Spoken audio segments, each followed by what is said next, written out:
အားလုံးပဲမင်္ဂလာပါ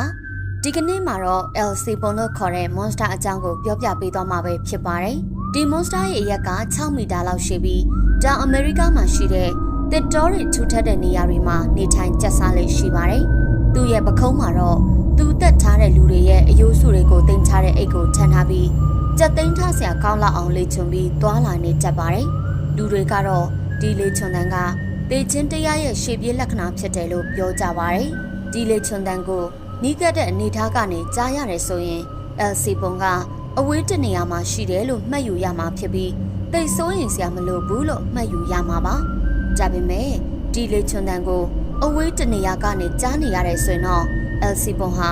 သင်ရဲ့နီးနီးကပ်ကပ်မှာရှိနေလို့ပဲဖြစ်ပြီးသင်လည်းထွက်ပြေးလွတ်မြောက်ဖို့လုံးဝနောက်ကျသွားပြီဆိုတာသိထားရမှာဖြစ်ပါတယ်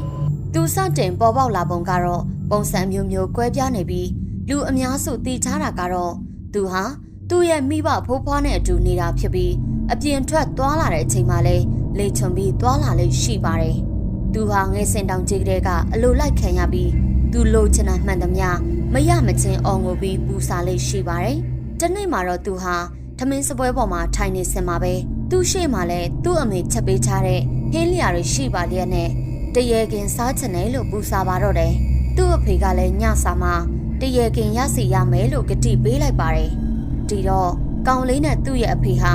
တောထဲကိုအမဲလိုက်ဖို့သွားခဲ့ပြီးနိုင်ပေါင်းများစွာကြာပြီးနောက်သူ့ရဲ့အဖေကလက်ပလာနဲ့ပြန်လာတာကိုတွေ့လိုက်ရပါတယ်ဒါကိုတွေ့တော့ပိုက်ဆာနေတဲ့ကောင်လေးဟာသူ့ရဲ့အဖေကိုအလွန်စိတ်ဆိုးဒေါသထွက်သွားပြီးမဆိုင်မတွပဲတပ်ဖြတ်လိုက်ပါတယ်အဲ့ဒီနောက်သူ့အဖေရဲ့အသားတွေကိုဖြတ်ထုတ်ပြီးအိမ်ကိုထွက်လာခဲ့ပါတယ်အိမ်ကိုရောက်တဲ့အချိန်မှာတော့အသားတွေကိုစပွဲပေါ်တင်လိုက်ပြီးသူ့အမေကိုချက်ခိုင်းဖို့ပြောပါတယ်အမေဖြစ်သူက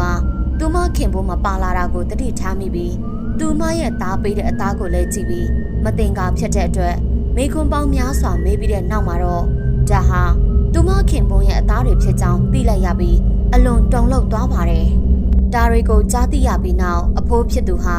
လွန်စွာစိတ်ဆိုးဒေါသထွက်ပြီးသူ့မြေးကိုတစ်ပင်တစ်ပင်မှာဂျိုးတုပ်လိုက်ပြီးသူ့မြေးရဲ့ကြောကုန်းကနေသွေးတွေဖြာထွက်တဲ့အထိကြာပုတ်နဲ့ရိုက်ပါတော့တယ်။အဲ့ဒီနောက်ကြာပုတ်ရာတွေနဲ့ပြတ်ရှနေတဲ့တန်ရာတွေကိုတံပရာရည်နဲ့ sauce တွေကိုထည့်ပြီးပူလောင်စေခဲ့ပါတယ်။အဲ့ဒီနောက်မှာတော့အဖိုးဖြစ်သူဟာသူ့ကို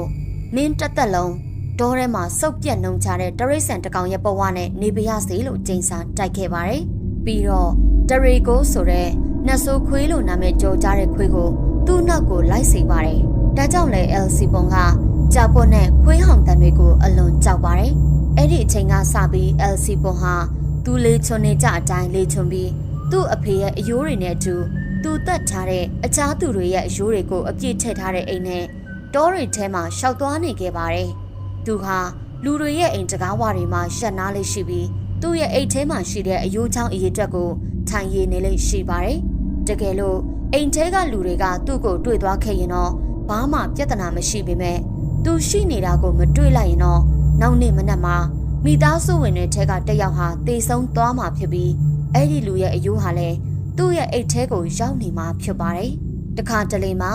သူဟာအရေးတစ်ခုအနေနဲ့လည်းရောက်လာတတ်ပြီးပျော်ပါမူးရစ်နေတဲ့သူတွေကိုရရက်ဆက်ဆက်တိုက်ခိုက်တပ်ဖြတ်လေးရှိပါတယ်။ကိုလံဘီယာမှာတော့သူ့ကို LC ပုံဆိုတဲ့နာမည်နဲ့လူသိများပြီးတချို့နေရာတွေမှာတော့ Silvador ဆိုတဲ့နာမည်နဲ့သိကြပါတယ်။တခြားအဆိုတွေအရ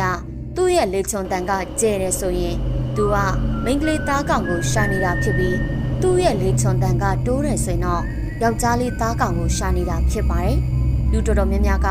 သူ့ကိုနူရတီတွေမှာတစ်ပင်ကိုမှီပြီးလက်မှာစုပ်ကင်ထားတဲ့သဲတွေနဲ့ဆော့နေတာကိုတွေ့ခဲ့ကြပါတယ်။ဒါပေမဲ့မိုးရာတီကတော့သူ့ရဲ့အမဲလိုက်တဲ့ရာတီပဲဖြစ်ပါတယ်။ချစ်ပရိသတ်တို့လည်းနားလေးတွေစွန့်ထားကြပါနော်။တကယ်လို့ချောက်ချားစရာကောင်းတဲ့လေချွန်တန်ကိုကြားနေရပြီဆိုရင်သူကအနီးအနားကိုရောက်နေလို့ပဲဖြစ်နေပါတယ်။